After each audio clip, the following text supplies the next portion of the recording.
Hello everyone, मैं विजय लक्ष्मी एक बार फिर से अपने यूट्यूब चैनल एकलव्य एकेडमी पर आप सभी का स्वागत करती हूँ। इससे पिछली वाली वीडियो में हम लोगों ने देखा था भारत की नदियों के पार्ट 1 में हिमालय से निकलने वाली नदियों के बारे में कुछ क्वेश्चन देखे थे। हम लोग भारत की नदियों को दो भागों में बांट के चलते हैं, एक निकलती हिमालय से निकलने वाली नदियाँ और एक प्रायद्वीपीय भारत से निकलने वाली नदियाँ। तो आज की वीडियो में हम प्रायद्वीपीय भारत से निकलने वाली नदियों के बारे में बात करेंगे। पिछली वीडियो में हम हिमालय से निकलने वाली नदियों के बारे में देख चुके हैं, ठीक है। तो और इससे रिलेटेड जो इस टेस्ट की जो लिंक है वो भी 4-5 घंटे में डिस्क्रिप्शन पे डाल दी जाएगी, जहां से आप लोग जाके इसका टेस्ट भी दे सकते हैं। तो आज का हमारा फर्स्ट क्वेश्चन है, नदियों को उनके उद्गम स्थान से सुमेलित कीजिए। मतलब वे नदियां जो कहां से निकलती है उनको उनके स्थान से हमें सुमेलित करना है। फर्स्ट है, गोदावरी कहां से निकलती है? कृष्णा, कावेरी, स्वर्ण रेखा नदी।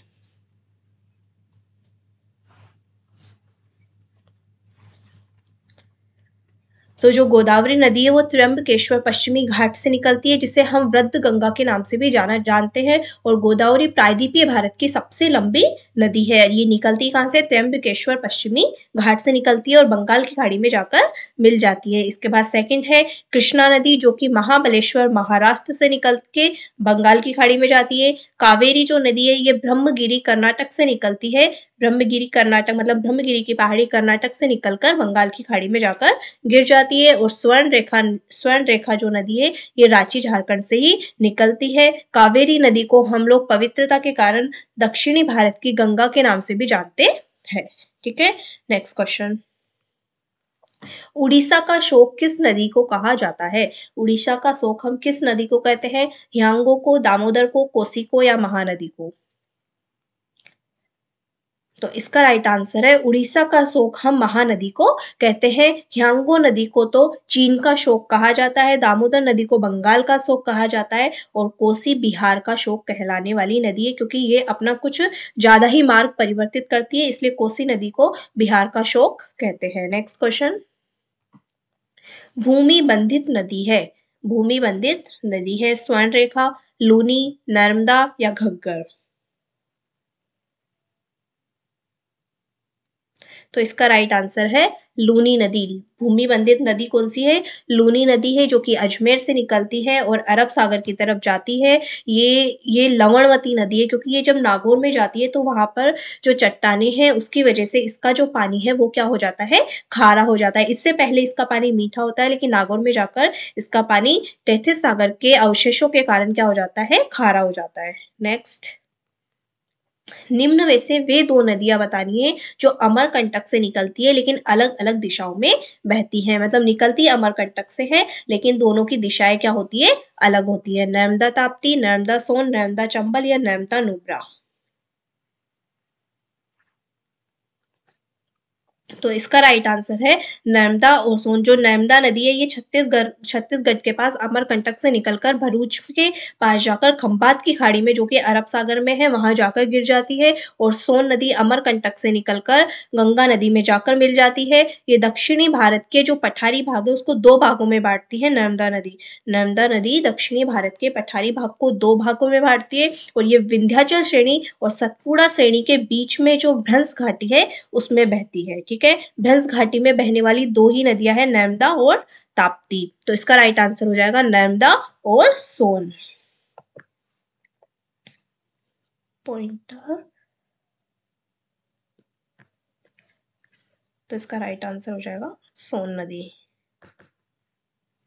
नेक्स्ट क्वेश्चन, ज्वार नदमुख का निर्माण करती है? गोदावरी, कृष्णा, कावेरी या ताप्ती? तो इसका राइट आंसर हो जाएगा ताप्ती। जो भी नदियां अरब सागर की तरफ गिरती है वे सब एस्चुरी बनाती है, मतलब ज्वार नदमुख का निर्माण करती है। और जो बंगाल की खाड़ी की तरफ जाती है वे सब डेल्टा बनाती है। मतलब अपने साथ जो भी बहाकर जो भी बहाकर लाती है उसे अगर डायरेक्ट समुद्र में ले जाती है तो वहां निर्माण होता है एस्चुरी का, अर्थात ज्वार नदमुख का। और जो भी वो बहाकर लाती है उसे अगर उसके मुहाने पर जमा कर देती है तो उसे कहते हैं डेल्टा, और वो बनता है बंगाल की खाड़ी की तरफ, ठीक है। नेक्स्ट क्वेश्चन, तो इसका राइट आंसर हो जाएगा ताप्ती नदी। नेक्स्ट, शिप्रा किसकी सहायक नदी है? शिप्रा किसकी सहायक नदी है? कृष्णा की, चंबल की, ब्रह्मपुत्र की या कावेरी की? तो इसका राइट आंसर हो जाएगा शिप्रा चंबल की सहायक नदी है। कृष्णा नदी की बात की जाए तो पंचगंगा, दूधगंगा, तुंगभद्रा, भीमा आदि इसकी सहायक नदियां है तथा ब्रह्मपुत्र की महत्वपूर्ण सहायक नदी है मानस नदी। ठीक है, नेक्स्ट क्वेश्चन। गंगा का अधिकांश भाग किस राज्य से होकर बहता है? अलकनंदा और भागीरथी के मिलने से देवप्रयाग से जब ये गंगा के नाम से बहती है तो इसका सर्वाधिक भाग किस राज्य में बहता है? उत्तराखंड में, यूपी में, बांग्लादेश में, हिमाचल में। तो इसका राइट आंसर हो जाएगा यूपी में। ये यूपी के लगभग 28 जिलों से होकर बहती है। ये यूपी में बदनौर नामक जिले में एंट्री करती है तथा बलिया नामक जिले से यूपी से बाहर निकल जाती है। तो यूपी के ये 28 जिलों में बहती है, बदनौर से एंट्री करती है और बलिया से बाहर निकल जाती है। Next question. भ्रंश घाटी में बहने वाली नदी है ब्रह्मपुत्र, नर्मदा, महानदी, कृष्णा। तो प्रायद्वीपीय भारत की दो नदियां नर्मदा और ताप्ती, विंध्याचल श्रेणी के नीचे नर्मदा और नर्मदा के नीचे सतपुड़ा श्रेणी से निकलती है ताप्ती। तो ये दोनों जो नदियां हैं ये भ्रंश घाटी में बहती हैं। नेक्स्ट। प्रायद्वीपीय भारत की एकमात्र 12मासी नदी है। 12मासी नदी का मतलब है जिसमें वर्ष भर पानी रहता है और वो वर्ष भर बहती रहती है। ऑप्शन है नर्मदा, गोदावरी, कृष्णा, कावेरी। तो इसका राइट आंसर होगा कावेरी नदी। जो प्रायद्वीपीय भारत है उसकी मोस्टली मतलब हम भारत की नदियों को दो भागों में लेके चलते हैं, हिमालय की और प्रायद्वीपीय की। तो हिमालय की जो नदियां है वे सभी 12मासी है, मतलब वो हमेशा बहती रहती है। लेकिन प्रायद्वीपीय भारत की जो नदियां है वो मौसमी है, मतलब वो वर्षा पर निर्भर करती है। उसके अंदर पानी डिपेंड करता है किस पर? वर्षा पर। लेकिन उस प्रायद्वीपीय भारत में भी कावेरी एक ऐसी नदी है जो वर्ष भर बहती रहती है। ठीक है, नेक्स्ट। पश्चिम की ओर प्रवाहित होने वाली नदियां है कोसी, गंगा, नर्मदा, गोदावरी। तो प्रायद्वीपीय भारत में मोस्टली जो ढलान है वो किधर की तरफ है? पूर्व की तरफ। तो सारी जो नदियां है वो पूर्व की तरफ बहती है। महानदी, गोदावरी, कृष्णा, कावेरी ये सब नदियां पूर्व की तरफ बहती है। लेकिन नर्मदा और ताप्ती ऐसी नदियां है जो अपोजिट ढलान मतलब पश्चिम की तरफ बहती है और अरब सागर में जाकर मिल जाती है। नेक्स्ट। इंडो ब्रह्मा है एक नवीन नदी का नाम, भगवान का नाम, पौराणिक नदी का नाम या नदियों का कोई सम्मिलित रूप? तो इसका राइट आंसर है पौराणिक नदी। इंडो ब्रह्मा क्या है? एक पौराणिक नदी है। नेक्स्ट। जब नदी में दाई क्षेत्र में जब नदी मैदानी क्षेत्र में प्रवेश करती है तो वह मोड़दार मार्ग पर बहने लगती है जिसे कहते हैं सर्प, विसर्प, डेल्टा, एस्चुरी। तो जब नदी मैदानों में प्रवेश करती है और वो मोड़दार धाराओं में बहने लगती है, मोड़दार मार्ग में बहने लगती है तो उसे विसर्प कहते हैं। उसे विसर्प कहते हैं। डेल्टा तो वो है जब अपने साथ बहाकर लाया हुआ वो उसके मुहाने पर छोड़ देती है, वहां बनता है डेल्टा। और सबसे बड़ा डेल्टा सुंदरवन का डेल्टा जो कि गंगा ब्रह्मपुत्र के मिलन पर बनता है। एस्चुरी मतलब अपने साथ जो भी बहाकर लाई वो कहाँ ले गई? समुद्र में ले गई, तो वहां बनता है एस्चुरी। तो इसका राइट आंसर हो जाएगा विसर्प। नेक्स्ट। नर्मदा जल विवाद न्यायाधिकरण का किन दो राज्यों के बीच जल के बंटवारे को सुलझाने के लिए गठन किया गया था?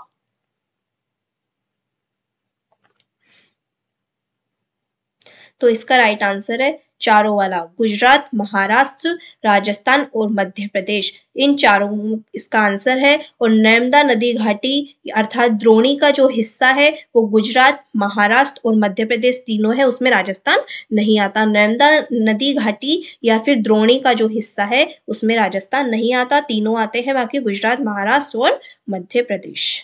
नेक्स्ट।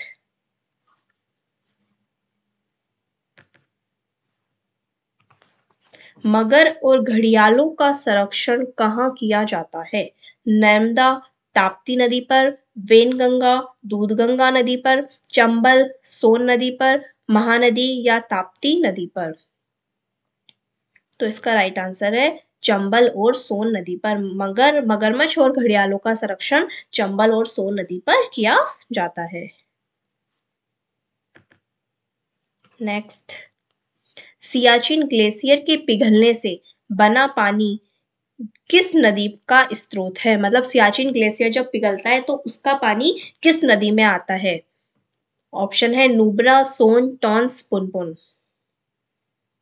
तो इसका राइट आंसर है नुब्रा। नुब्रा नदी में पानी आता है कहां से? सियाचिन ग्लेशियर के पिघलने से। नेक्स्ट, कौन सी श्रेणी यमुना सोन के मध्य जल विभाजक का कार्य करती है? विंध्याचल श्रेणी, सतपुड़ा श्रेणी, कैमूर श्रेणी, पश्चिमी घाट। तो विंध्याचल श्रेणी तो नर्मदा के ऊपर है और सतपुड़ा नर्मदा के नीचे है, लेकिन कैमूर श्रेणी जो है ये यमुना और सोन के मध्य स्थित है, मतलब यमुना और सोन के मध्य जल विभाजक का कार्य करती है। नेक्स्ट, दक्षिण भारत की नदियों का अपवाह तंत्र किस प्रकार का है? जब वो नदियां बहती है उसका जो अपवाह तंत्र अपनी सहायक नदियों के साथ वो किस प्रकार का दिखाई देता है? वृक्षनुमा दिखाई देता है, खंडित दिखाई देता है, जालीदार या अरोय? तो इसका राइट आंसर है वृक्षनुमा। दक्षिण भारत की जो नदियां है वो किस तरह दिखाई देती है? जैसे कोई वृक्ष है, इस तरह से वृक्षनुमा उनकी अपवाह तंत्र दिखाई देता है। नेक्स्ट, नदियों को दक्षिण से उत्तर के क्रम में रखें। मतलब सबसे नीचे कौन सी नदी है, फिर उसके ऊपर कौन सी नदी बहती है, उसके ऊपर कौन सी नदी बहती है, इस तरह से हम नीचे से ऊपर की तरफ मतलब दक्षिण से उत्तर की तरफ हमें नदियों को रखना है। तो महानदी, कृष्णा, कावेरी, गोदावरी। तो सबसे ऊपर तो है महानदी, उसके नीचे गोदावरी, कृष्णा, फिर कावेरी। तो मतलब दक्षिण में सबसे पहले कौन सी हो गई? कावेरी होगी, जो कि ब्रह्मगिरी पर्वत से निकलती है और बंगाल की खाड़ी में जाकर मिल जाती है। कावेरी के ऊपर की तरफ है, मतलब उत्तर की तरफ है कृष्णा नदी, जो कि महाराष्ट्र, कर्नाटक और आंध्र प्रदेश में बहते हुए बंगाल की खाड़ी में जाती है। उसके ऊपर है गोदावरी नदी, वो भी महाराष्ट्र से निकलकर कहाँ जाती है? बंगाल की खाड़ी में जाती है।